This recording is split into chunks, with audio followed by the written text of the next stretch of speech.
What's crack-a-lackin'? Welcome in to My Mind is a Weapon Fantasy Football Show. Welcome into episode 64, everybody. I am your host, SleezBall. Today's episode is going to be my wide receiver ranking tiers, top 32 in the NFL heading into week 4 of fantasy football. Before we dive into it, guys, smash that thumbs up. Helps a ton. Hit that subscription button. Turn that bell on so you know when I'm live. I will be live this week before the Thursday night game, Friday, Saturday, Sunday, and Monday as well, helping with rosters. All of you guys that came out last week to the stream, it was absolutely amazing. I think we hit like 40, 50 views. I can't thank you guys enough. The journey has been amazing. Now, if you guys want to check out my running back or quarterback rankings, they are out as well. And I'm trying to get you guys all the content here, all of my stuff out before Thursday kickoff. That is my goal this year as a content creator. And all the support you guys have given me has been absolutely amazing. And let's dive into it, guys. So here is my board, guys. You're going to see the ballers tier at the top. These are the smash starts, top tier wide receivers, tier 1, tier 2, tier 3, tier 4, tier 5. At the bottom, you're going to see players that have fallen out of my top 32, which is Rashid Shaheed. The boomer bust is on. You're going to see A.J. Brown and Debo here. They're also hurt.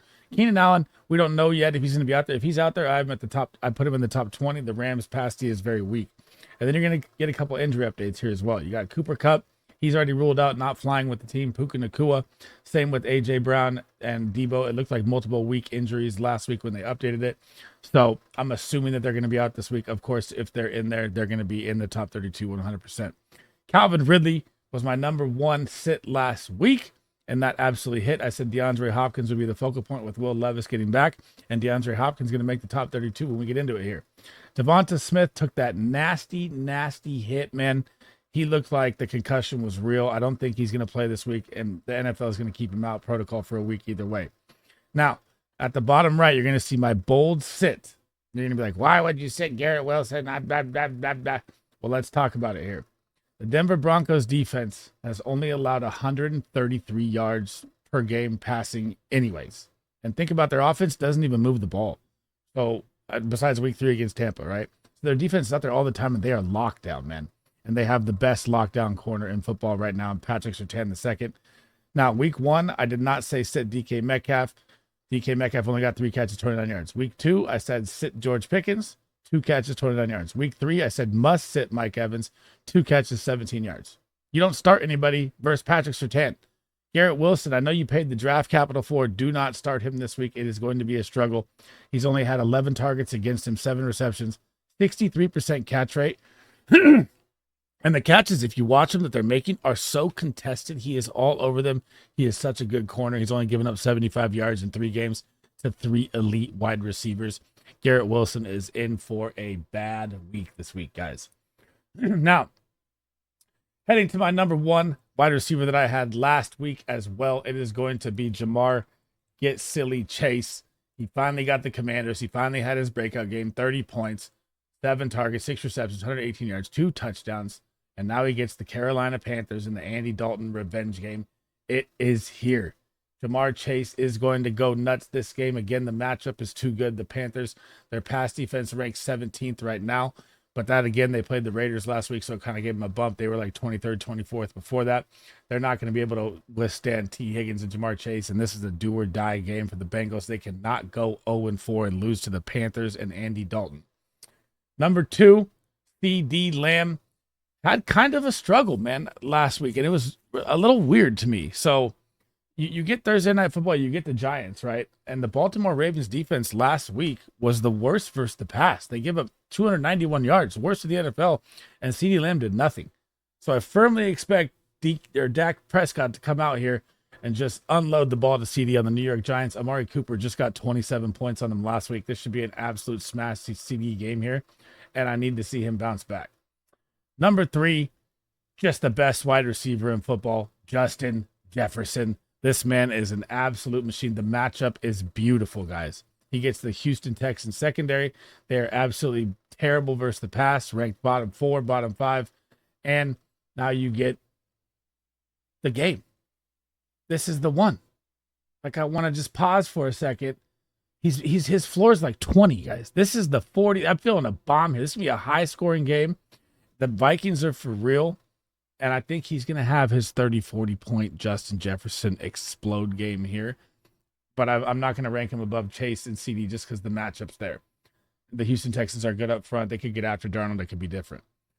Number 4, Amon-Ra St. Brown. The guy is just a machine. He just goes out and produces nonstop targets, nonstop touchdowns. The matchup is going to be absolutely glorious this week as well, just like it was last week. And you kind of saw, finally, that maybe Jameson Williams isn't the Jameson Williams getting 15 targets Jameson Williams guy. I mean, against Arizona, Jameson had a smash matchup and his bust finally happened. He's going to be a boomer bust guy. Amon-Ra is your concrete wide receiver 1. 17 points, 20 points. He's had 26 targets over 2 games. Now he gets Seattle on Monday Night Football. Seattle's defense looks great on paper right now, right? You can look at it like, oh, Mike McDonald's come in. They've done a great job. They're 3-0. Seattle hasn't really played anybody. This is their first test they're going to have. Amon-Ra is going to absolutely feast in this game. He loves the bright lights. It's going to be an amazing show to watch. Number 5, unbelievable. Leak Neighbors. This guy is so damn good at football. It is crazy. I had him a lot lower last week. I thought the Cleveland defense would play him better. They did not. Danny Dimes is looking for him non-stop. This guy is unbelievable. The catches he was making in the end zone, upside down, turning over, falling over, flying through the air. Dude, looked like an acrobat, man. It was just crazy. And that's 30 targets in 2 games for him. He is the wide receiver 1 in football right now. A rookie. Get used to it weekly. I am not going to doubt it anymore. Malik Neighbors is matchup proof, and he will probably be in my elite tier the rest of the way. And this is even crazier. Number 6, I got 2 rookies in the ballers tier, guys. 2 rookies are in my baller tier. I never thought this day would come. Marvin Harrison Jr. gets the matchup of a lifetime, right? You get the Washington Commanders. If you watched the game last night on Monday Night Football, Jamar Chase, T. Higgins, everyone ate him alive. Eric All even had a decent game.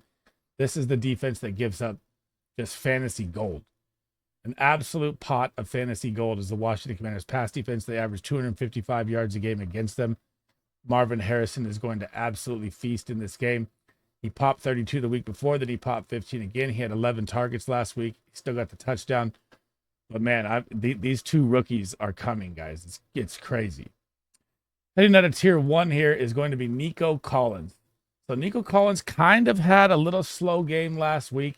It kind of became the dig show for the revenge game in Minnesota. You could kind of tell they were force feeding him instead, to get the revenge status in the game. But Nico Collins, I mean, I was super low on him coming in on the season. I thought it would be more of a Tank Dell show. And he kind of had a low game last week, but he's still seeing an average of 9 targets a game. He's still the leading wide receiver in yards on the season. And this matchup against Jacksonville is just gold for all 3 of them. So, I'm going to go here and get them all in one since we're talking about one here. I'm going to get Stephon Diggs, and I'm going to get Tank Dell. So I have Stephon Diggs at 24 and Tank Dell at Stephon Diggs at 24 and Tank Dell at 26. So if you watched the Jacksonville game last night, Josh Allen just blew them apart. I mean, it was over before the half started. Josh Allen had 30 points. He almost had 200 yards passing in the half, and they destroyed him. Jacksonville's run game was decent. I mean, their run game has been decent on the season. This is where they struggle. This is that blow up. If you watch my QB video, I just posted before, CJ Stroud is about to go bonkers in this game. I have him in my top 6 quarterbacks this week. And this is a week where all 3 of these wide receivers are startable because the matchup is just too good against Jacksonville. Jacksonville's defense just cannot stop anything this year through the pass. It is very, very bad. They are ranked 30th. They're allowing 252 yards, and I expect CJ Stroud to throw for 300 in this game, especially when you don't know Mixon and Pierce's status, right? You could have Joe Mixon said multiple week injury, and you got Damian Pierce out. Could be Cam Akers out there again, and the game script will be different this game. Number 8, heading down to this guy is just a machine. I mean, if you drafted him, say you had an early draft, before all his car accident, hit and run and everything like that, it looked like he wasn't even going to play this year. And now he's wide receiver 4 on the season. He's literally got 29 targets in 3 games, almost averaging 9.5 targets a game. He's absolutely balling out with almost 300 yards receiving, 2 touchdowns. Travis Kelce looks slow. I hate to say it. He looks like Father Time's caught up with him a little bit. Not even involved. Xavier Worthy, who I'll get to here as well. I got him at 32. I'm willing to ride the boomer bust here one more time with him. I wasn't high on him last week. I wasn't high on him week 2. I wasn't even really high on him week 1. I don't like boomer bust players. That's why they're kind of falling down my rankings, because the booming is over. Like you see Shaheed on the bottom, Jamison Williams I'll get to down the way. But I just it's tough with the boomer bust guys if you want, fantasy floor production. You're either going to get a 3 or 4 or a 20. And I'd rather take the guy that's going to give you 7 or 8. So that's why I'm low on him. But Rashee Rice, man, he looks absolutely phenomenal at football. It is crazy. And Patrick Mahomes is just feeding him. He's looking for him at all costs every time. It's absolutely amazing. Number 9, Declan DK Metcalf. So I thought he was going to struggle versus Ramsey last week. He did not. He kind of did, I guess you could say, in a way, but he still popped the big touchdown. DK gets loose. He's an absolute speed demon out there. But I'm a little worried, like, if this game, if Detroit's going to focus on him, right? Because it's DK's now popped for 30 and 24. I think he's going to get a little more attention here. I think you might see a JC's and Tyler Lockett game here, kind of, because Detroit's smart. They're not a normal, they're a playoff team with championship aspirations. It's going to be different out here in this game. They're at Detroit as well. But DK Metcalf, this guy is so good. I had him as a top 10 wide receiver to start the season, and I hope he finishes as it. He's wide receiver 7 right now. But Detroit on the defensive side of things in the pass game, so their strength is their run game. They are 19th versus the pass. But we don't know K9 status either, so it could be a little more pass heavy, but DK Metcalf is going to be a smash this week. Number 9, Chris Godwin. Oh my Lanta, the steal of the draft, guys. Chris Godwin. If you look at last week too, I was like, you're going to sit Mike Evans, like I just talked about, because Patrick Surtain. And who was the wide receiver that popped? Chris Godwin. Wide receiver 3 on the year. Literally a target machine, 27 targets, averaging 9 targets a game. The man is almost at 300 yards receiving already. He looks healthy. A touchdown to every single game. The matchup is absolutely glorious against the Philadelphia Eagles' weak young secondary, who is very beatable through the pass.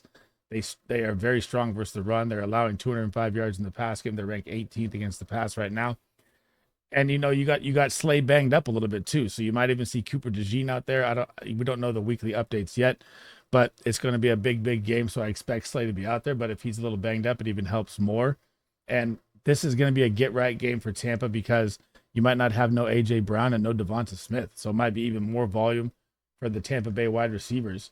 And I'm going to get to them both here. We'll bring up Mike Evans as well. I have Mike Evans at 14. And this is a bounce back game for Mike. Mike got tasked with, like I said, Patrick Surtain last week. Now, if Slay's a little banged up, he's going to absolutely feast in this game. It's like a matchup-based game with the Bucs, right? When they played Denver last week, it was a perfect matchup, because Tampa struggles to run. Denver struggles to stop the run. Tampa thrives in the pass, and Denver is phenomenal in the pass. So now they get the Eagles matchup, where the Eagles struggle to cover the pass, but they have a good run. So this should be an absolute plus matchup for Tampa, and they should both eat this week 100%. Get them in your starting lineups. Heading down to number 11 here. We're going to get feisty here, guys. Amari Cooper, baby. Are you ready for the revenge game versus the Raiders? So Amari Cooper is literally now 27 points after having none in week 2, right? Dropped a 27-point bomb on the Giants. They still lost the game, which is crazy to me. But look what Andy, the Red Rifle Dalton, just did to the Las Vegas Raiders defense. Just shredded them for 300-plus yards, 3 teeters. I expect Deshaun Watson, man, if he's got to pull it together here. I expect him to have an absolute big game here. Amari Cooper was one of my bounce-back players last week, and he absolutely bounced back. Number 12, the show is here. The Commanders have their quarterback in Jaden Daniels, and he finally started looking at Terry McLaurin. I had McLaurin as a bounce-back player last week. I love the matchup versus the Bengals, and you got to see it. You got to see him drop a 20-point game. You got to see him have his first, 100-yard game on the season. Before that, he only had 40 yards, which is crazy. He had 40 yards on 12 targets before last night. He only saw 6 targets last night, but man, he was open. He was missed on another wide open touchdown. He could have had another TD and had a 30-point game. And now you get the Arizona shootout game. Get this man in your lineups. It is going to be a scoring fest, and Terry McLaurin is going to be a top 12 wide receiver this week. I'm guaranteeing it. Number 13, heading out of tier 2 here. God, Brandon Ayuk, man. It's too hard for me to drop him down, but I really want to. But without Debo, without Kittle, I know Juwan Jennings had his monster 40-plus point game, 3 touchdowns. That's an outlier. That's not going to happen again. You do draw New England here, and I think Christian Gonzalez may be even shadowing, or he doesn't really travel shadow. He does like 30%, but I think they'll focus him on Jennings after last week. So this should be a feast game for Ayuk, and I need him to pop as a Niner fan because either he doesn't look engaged or the holdout has him still, a little sluggish, not practicing camp, etc., whatever it is. But this should be an Ayuk game here. We're back in San Francisco. You're back at home after a 2-game road trip, and he's kind of pissed off that he hasn't performed yet, and I feel like he's going to find the end zone here this week. So you saw Mike Evans at 14, number 15, Davante Adams. This is like, look what Malik Neighbors just did to Cleveland, right? Malik Neighbors, I know, is electric and younger, but he is not Davante Adams yet. Do not put him on that level. Davante Adams should absolutely shred here. But here's the interesting thing is you saw Aiden O'Connell come in and the offense was a little sparked. And the coaches noticed. There's a couple of rumors going around. I still think Gardner Minshew is going to get the start here. But I want to see Aiden take this job. I've been saying that since the beginning of the season. I think Gardner Minshew was a waste of a contract money for a team that actually has good players around it. And if Aiden O'Connell comes in, do you remember what Aiden O'Connell did with Devontae last season, man? Devontae should be one of your buy low, look for targets right now in fantasy football. Because if Aiden O'Connell comes in, he fed him like 9 to 10 targets a game last year. I know there was no Brock Bowers, you could say that. But still, Davante Adams is a superstar, and he's my wide receiver 15 this week. Number 16 is DJ Moore. The matchup doesn't get any better, guys. You get the LA Rams. Their defense is absolute toast. They got injuries galore all over the place. Puka, Kupp are down. Their offensive line is hammered. Since Kyren still balled out, but their defense ranks 29th versus the pass, 248 yards allowed a game. DJ Moore, if there's no Keenan Allen out there, I still like DJ Moore right here. Like I said, I'd put Keenan Allen in my top 20. Also, we don't know his injury status yet. Romo Dunze popped off last week. But Caleb Williams just needs to get a little bit more accurate, and they'll start rolling. And their schedule heading for the Bears is very nice, man. You should be trying to buy a couple Bears if you can right now because they have a glorious schedule coming ahead. And I love DJ Moore at wide receiver 16 this week. Number 17, I should have talked about him with Jamar Chase. I kind of went over the Commanders game already from last week. T. Higgins, first game back off injury. Looked all right for his first game. I didn't even expect him to really do much. So the fact that he gave a little production was impressive. So now you get the Carolina Panthers. This should be an absolute smash game again here for T. Higgins. So I know he only saw six targets last week. It was the Jamar Chase show, exactly like I said it would be. 3 receptions, 39 yards. Carolina Panthers, he should feast here. He should get a 10-plus, 15-plus game here. Might find the end zone. Very, very weak defense, like I said, with Chase. And I like T. Higgins as my wide receiver 17 this week. Number 18, Chris Olave. So I've dropped him down a lot here this week. I was really high on Olave last week versus the Philly secondary. I knew that was a beatable defense. Now you get the number one secondary in football. You get the Atlanta Falcons at Hotlanta. You got AJ Terrell going to be shadowing you probably 50-60%. You got the 2 best safeties up top in Simmons and Bates. You got Judon in the middle. Their pass defense has been absolutely phenomenal besides Rashee Rice because that's Patrick Mahomes. But they've been locking people up all year long. And it's it's still Chris Olave. So I can't really drop him under the top 20, but I don't really like the start. I'm going to bench him in one of my leagues for Terry McLaurin, by the way, just for a little example. Heading down to tier 4, Zay Flowers. So Zay Flowers gets Buffalo now. And this should be his shootout game here, right? Because how good Josh Allen looks right now is just out of this world. Like, it's crazy how much of a fantasy asset he is. But here's what happened last week. So you got Dallas, and it's a perfect opportunity to buy low as well if you're trying to get Zay Flowers. You got Dallas. They got ahead early, and they pounded King Henry all day. and Zay Flowers only saw 4 targets. But if you look at the games before, he was averaging 10.5 targets a game. That was number 1 in the NFL besides Cooper Kupp without his injury.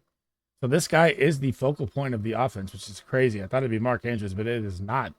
And Zay Flowers now gets a matchup with Buffalo where they're going to have to score at will, and Zay Flowers is going to have a monster game here against Buffalo. But I rank him lower when I say monster game because I think they got to get Mark Andrews involved. And it could be a Mark Andrews game. I mean, look at Strange. Strange got a TD last night against Buffalo's secondary or defense. I know it was kind of garbage time, but Mark Andrews has to get involved here. I'm going to start just straight panicking on him. Number 20, the number 1 buy low guy you should have went for. Now is the time. Jaden Reed. And we don't know about Jordan Love yet either. So if Jordan Love's not out here, I do not have Jaden Reed in my top, maybe 32 for Xavier Worthy because he gets a little more rush game. You know, he gets gadget plays. But Jordan Love is about to be back. Big game for Minnesota Vikings. Big division rival game. Everyone wants this win. Jaden Reed looks so damn good out there on the field. It is crazy. Like when he gets the ball in his hands, he's just a touchdown machine. I want to get every Jaden Reed piece of fantasy football I can. And if you can still buy now is the time. I also posted my video last week for the buy nows. Number 21, Drake London. So Drake has been hitting now. Kirk's getting a little rhythm. The Falcons have had a very tough schedule, guys. Very, very tough schedule for Drake. And it's a tough one again. He draws Lattimore. So, I mean, Marcus Lattimore, I know you could look at Devonta Smith in the Eagles game and what you want. He had a good start to the concussion. But I think it's going to be a low-scoring game here in Atlanta. Their defense is very good. The Saints' defense is good. Look at the Philly Saints game. It was 15-12. It's going to be a grimy fest here. And where the weak point is in the Saints' defense is the tight end. I mean, look at Dallas Goedert. Look what he did last week. This should be more of a Kyle Pitts game, which is why I have Drake London lower. But still, I mean, you're probably not going to bench Drake London coming off 2 15-point games. I'm not saying like bench him. I'm just saying I'd temper your expectations here a little bit on Drake London.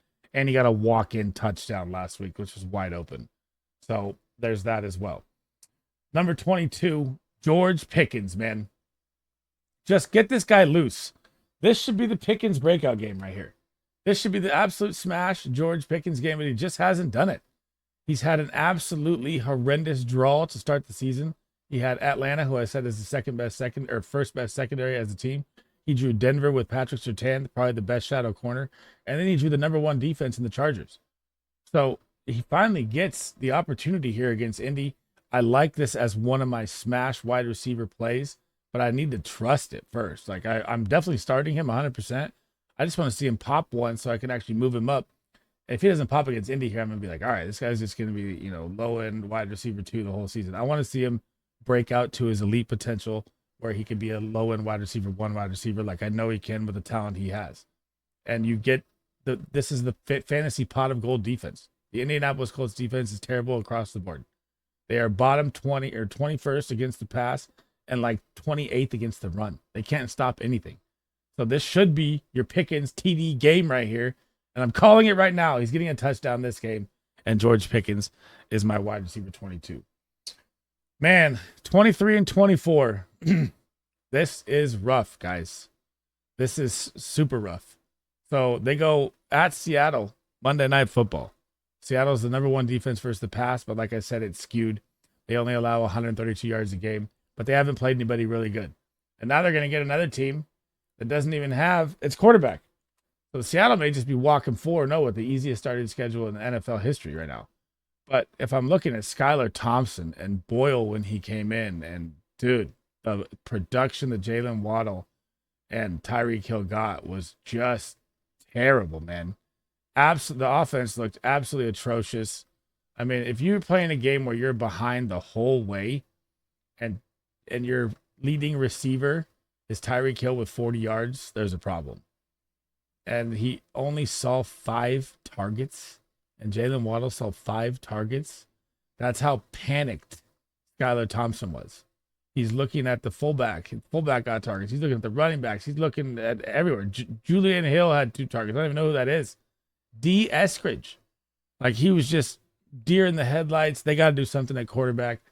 And I know Tua's checking in with the doctors today, so that's kind of interesting because the Dolphins are in full panic mode now. They're like, we'll just throw him out there off the IR.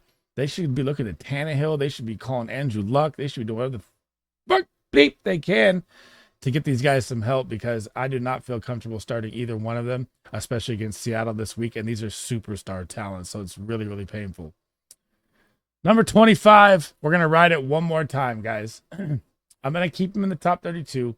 I said earlier I don't like the boomer bust players in here, but Jameson Williams should be a decent enough flex play this week, hopefully. I mean, he went from 20 targets in 2 games to an absolute dud game, and it wasn't a blowout. So it wasn't like they were killing Arizona. It was 20-10, 20-13 the whole way. It was close the whole way. And he only saw 3 targets for 1 catch and 9 yards. He did have a couple rush attempts, but he did nothing with them. And now you get the Seattle pasty. Like I said, they should be focused on Amon-Ra. And Jameson could break one here, but it's getting scary. If you get 2 duds in a row, like right now for me, I'd already be trying to flex a floor play over him, kind of like Xavier Worthy, and same with Rashid Shaheed, because you're just playing a risky gamble of Russian roulette if they pop or not. I just don't want to do it. Heading down to, we went over Stephon Diggs, so now we're going to get to Deontay Johnson.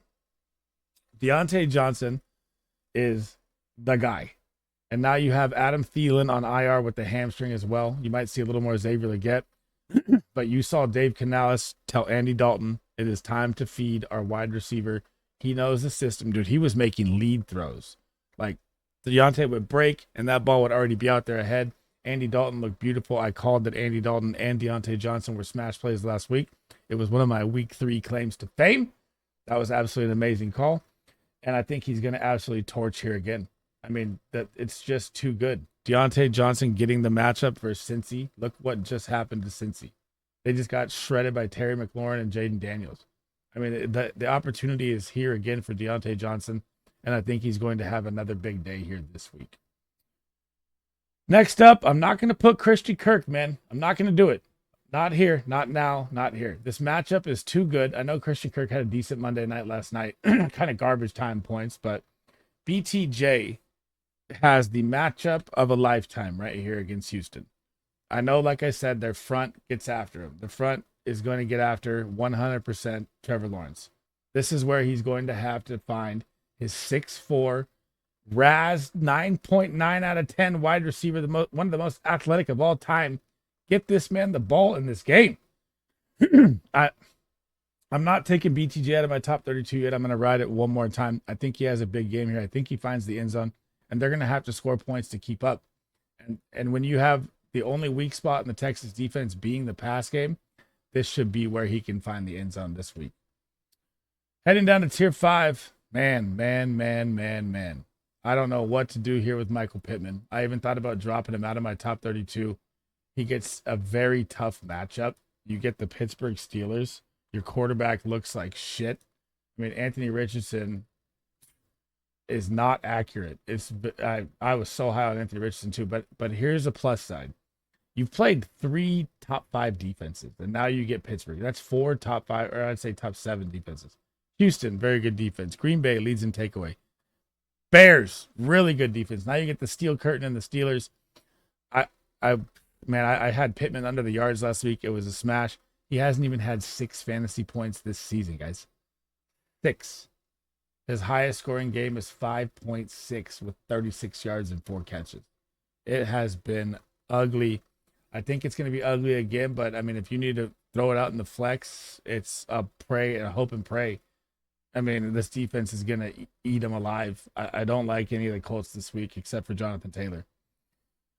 Heading down, here it is. My other call of the week.